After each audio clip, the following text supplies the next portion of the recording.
Monty को ऐसा लगा जैसे बॉटल टूटी नहीं फटी थी। उसमें एक्सप्लोसिव ब्लास्ट जैसी आवाज आई थी। अय्यो, डिजास्टर जी, disaster. My life is a disaster. Shut up Shreya ji, don't move. Glass घुस जाएगा तो प्रॉब्लम करेगा। और कितनी प्रॉब्लम करेगा? पहले क्या कम प्रॉब्लम है? मॉन्टी के सामने ही श्रेया के पैर से खून निकलने लगा। ब्लड फ्लो इतना फास्ट था कि मॉन्टी डर गया। You have to go to the hospital. इधर कैसे होगा? कुछ नहीं होगा। Don't worry. Calm down. May calm down, May calm down. Bottle फूटा तू, रोता धोता तू, ग्लास भी फूटा तू, और मई calm down. You are impossible Shreya ji, you are impossible. Shut up and hold me tight. Please. I need a hug. No hug, only cotton. Bleeding रोकना पड़ेगा। It will stop.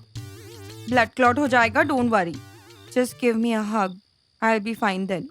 मॉन्टी ने उसको डरते डरते गले लगाया। श्रेया ने इतनी जोर से हक किया कि मॉन्टी की सारी बोन्स क्रैक हो गई।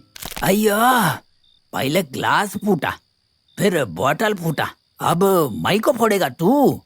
मैं डेड हो जाएगा। श्रेया ने एक झटके से मॉन्टी को छोड़ दिया।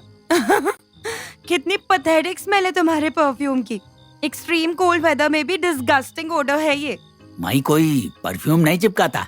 No never, only real original body fragrance. छी, इसे फ्रेग्रेंस कहते हो तुम? तो जो सुअर से आती है उसे क्या कहते हैं? मॉन्टी बिना कोई जवाब दिए कॉटन लेने चला गया। श्रेया सही थी, उसके फुट से ब्लड फ्लो रुक चुका था। श्रेया ने झुक के खुद ही एक बड़ा सा ग्लास पीस बाहर निकाला। अथर्व, कहाँ हो यार? श्रेया ने फिर अपना फोन उठाया और अथर्व का फोन नंबर ढूंढने लगी। फिर उसने वॉइस रिकॉर्डर खोल लिया और बोली, अथर्व, हर एक टच में तुम्हें ढूंढ रही हूँ मैं। तुम्हारा फेस मुझे हर नए कॉलेज स्टूडेंट में दिख रहा है। याद है तुम्हें? तुम कॉलेज में कितने चार्मिंग थे। Every single girl wanted to be with you. But you chose me. I chose you. We chose each other. फिर क्या हुआ ये सडनली? या मैं पूछूं कि क्यों हुआ है सडनली? कब हुआ ये सडनली?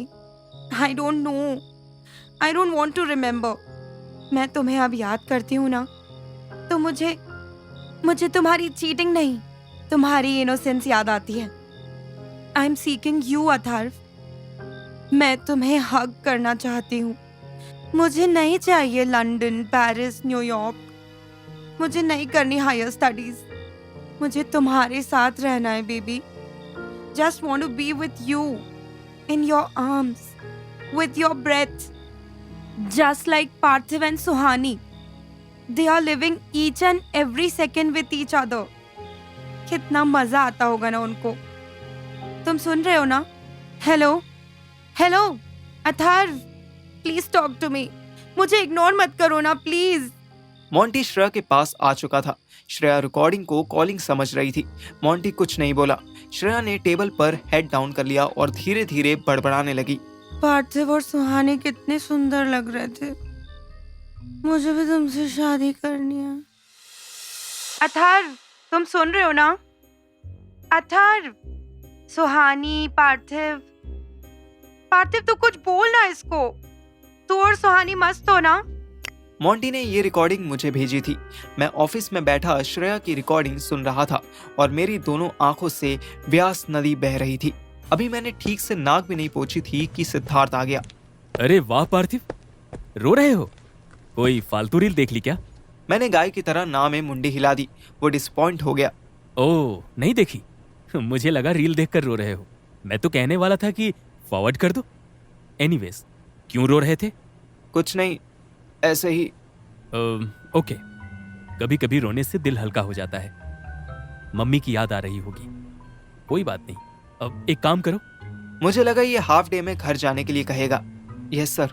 भाटिया सर आज नहीं आए हैं। तुमने बताया था ना, तुम टैक्सेशन अच्छे से समझाते हो। आज तुम उनकी क्लास ले लो। बट सर, मैंने तो कोई प्रिपरेशन। अच्छा, बिना प्रिपरेशन के पढ़ा नहीं सकते? नहीं, मतलब पढ़ा तो सकता हूँ पर। बस तो जाओ पढ़ाओ।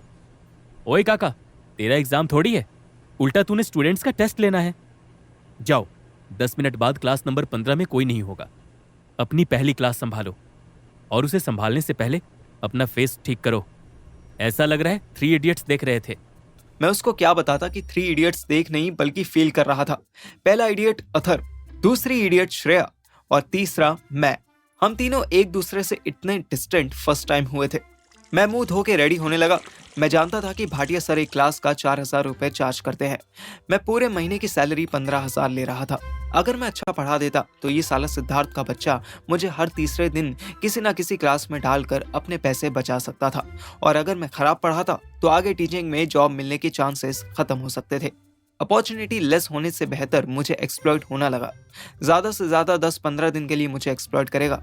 कुछ समय बाद मेरी डिमांड हो जाएगी तो इसे खुद ही मेरी सैलरी बढ़ानी पड़ेगी। मैं क्लास में मुस्कुराता हुआ घुसा। कीप क्वाइट बच्चों, शांत। मेरा नाम पार्थिव है। मैं कुर्सी पर धीरे से बैठा था कि मेरे बम पे कुछ चुभा। आई! एक डिवाइडर खास मेरे स्वागत के लिए चेयर पर फंसाया हुआ था। ये सब हरकतें दिल्ली के स्कूल्स में होती थी। उसमें भी 8-9 के बच्चों पर स्टडीज का इतना प्रेशर डाल दिया जाता था कि बेचारों को शरारत करने का टाइम ही नहीं मिलता था। कोचिंग में स्कूल वाली बेल लगी हुई थी। यूजुअली बच्चे उस बेल के बजने का वेट करते हैं, पर आज मैं पार्थिव द अकाउंट्स टीचर क्लास से निकलने का इंतजार कर रहा था। मैं स्माइल करता हुआ क्लास में घुसा था और मुंह फुलाते हुए क्लास से बाहर निकला। ये कोई बच्चे भैंचो, इससे तो अच्छा था कि मैं दिल्ली में ही रहता और बॉम्ब से फट जाता।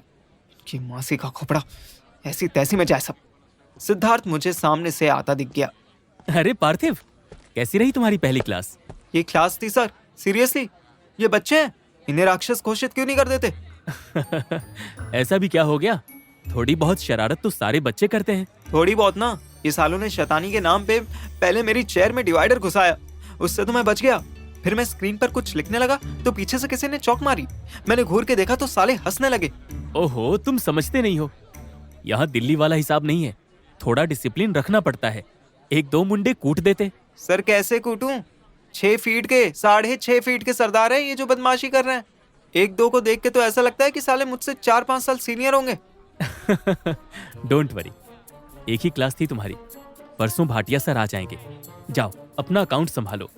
Sorry to ask sir, but I am not in mood to do anything right now. I want to go home. मैं कल सुबह थोड़ा जल्दी। क्या कहा? You are not in mood? No, not in that sense sir. मैं बस कह रहा था कि लिसन मिस्टर पार्थिव, ये तुम्हारा घर नहीं है, ये तुम्हारा स्कूल नहीं है और ना ही तुम्हारा कॉलेज है। यहाँ तुम्हारे मूड से कैंटीन में चाय नहीं बनेगी। This is your job. एक चांस दिया था तुम्हें, मुझे लगा था कि तुम हार्ड वर्किंग हो, इंटेलिजेंट हो। ऑल ऑफ सडन अपॉर्चुनिटी मिलेगी तो ग्रैब करोगे, बट नो, तुम तो मम्मी के लाडले बच्चे जैसे बिहेव कर रहे हो। मेरा वो मतलब नहीं था सर। और नॉट इन मूड का मतलब क्या होता है, हैं? अचानक लॉबी में आते जाते सारे टीचर्स और स्टूडेंट्स रुक रुक कर हमारी तरफ देखने लगे। अब तुम मुझे इंग्लिश सिखाओगे? मैंने एमए किया है इंग्लिश में, समझे तुम? Yes sir. या तो अंदर जाओ, जो एंट्रीज बाकी हैं उन्हें करो, और अगर तुम्हारा मूड नहीं है तो अभी घर जाओ और नेक्स्ट मंथ की 7 तारीख को आकर अपना हिसाब ले जाना। इतना कहकर सिद्धार्थ जाने लगा। आप सबको भी घर जाना है? नहीं ना? तो अपना अपना काम कीजिए। मेरी आंखों में बस आंसू टिके ही थे। मुझे इतना गुस्सा आया कि सोचा अभी के अभी अपना बैग और टिफिन उठाऊं और घर चला जाऊं, पर मैं डर गया। मिडिल क्लास फैमिली में पहला बड़ा बच्चा अपने बॉस से डांट खाने के बाद अपनी सारी हिम्मत, सारे जवाब और सारी बहस मन मन में ही करके रह जाता है। मेरे मन में भी बहुत सारे जवाब चल रहे थे, पर मैं कुछ ना कह पाया। माइंड डाइवर्ट करने के लिए मैंने श्रेया को व्हाट्सएप कॉल किया। घंटी लगातार बजती रही। वो शायद सो के नहीं उठी थी। अथर ने एक स्पेशल रिक्वेस्ट की थी।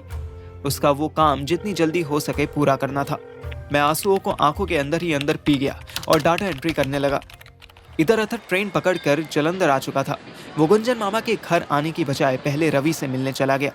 वो जिस टेम्पो में बैठा था उसके ठीक पीछे एक ब्लैक स्कॉर्पियो चल रही थी। अथर की आंखों पर ब्लैक चश्मा लगा हुआ था। उसको साइड व्यू मिरर में गाड़ी दिख रही थी।